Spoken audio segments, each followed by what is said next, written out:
It's almost over. This long journey is reaching its end, and I am a bit sad to say the least. Making these videos, it's been fun, and I'm glad even though these videos aren't getting views, at least some people might enjoy them. Anyway, after helping Andrew and Cafe, all that's left to do before fighting Skull Kid is to get prepared. Each of these masks from the last episode we got all help get pieces of heart.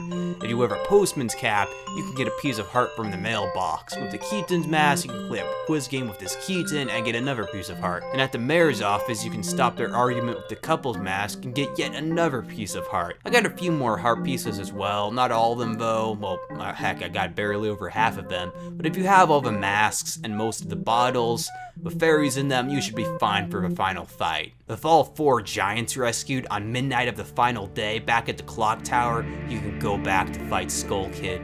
He does exactly what he did during the last encounter, only this time playing the Oath to Order summons the giants to stop the moon. This scene is so powerful. The music is full of urgency, but also of hope and awe. The way they walk to the clock tower gives me chills and use all their strength to physically stop the moon instead of using magic or god powers. Although this isn't the end, for the mask the Skull Kid was wearing was the true mastermind after all.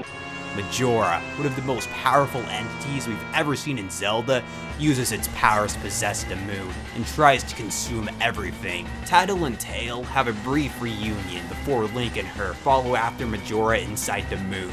The land inside the moon is strange to say the least. It's definitely not a natural place, that's for sure. There's these kids all wearing strange masks and they resemble the temple bosses. Each of them demand that you give them masks and then you play hide and seek with them. The first is this flower helicopter section, which we really haven't seen in a while since, Woodfall, which was like a month ago. The second one sucks though, I swear. This is the hardest part of the game. You have to use Goron roll to bounce off these treasure chests and then manage to steer yourself across a narrow path. Your timing has to be really good or else you fall off and have to do everything all over again.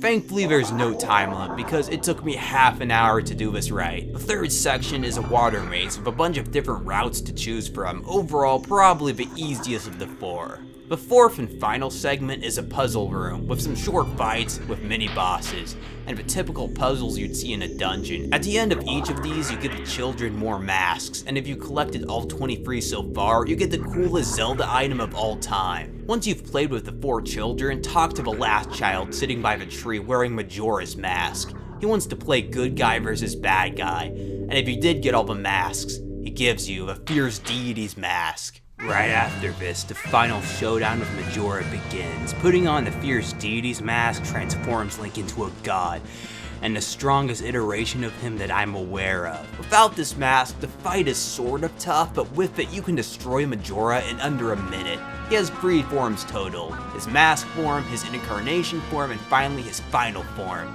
simply called Majora's Wrath.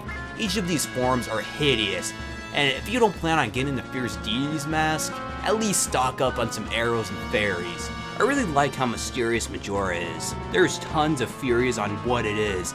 Maybe it's an enemy to the 4 giants in the same way that Ganon is to the 3 goddesses. Or maybe it's a powerful, incontrollable hellspawn, created by the tribe the Happy Mask Man was talking about, sort of like Majin Buu. But in any case, Majora is no match for the fierce deity. Link finally vanquishes Majora from this world for good, something he was never able to do with Ganon, well, as far as we know at least.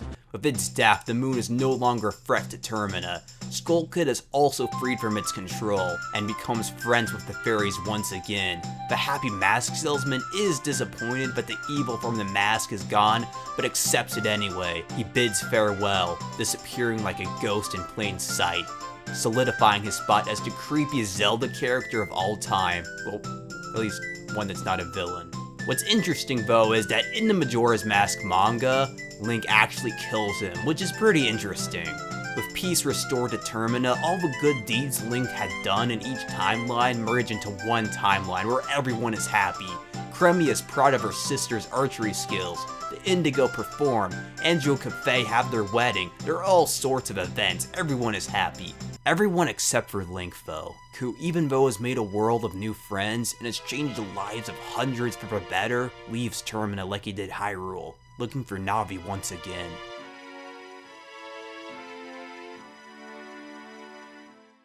Majora's Mask is one of the greatest games I've ever played, and playing it through again was a lot of fun. I get so invested in the story and characters, the detail and atmosphere are incredible, and the nostalgia I have for it makes it one of my favorite games of all time.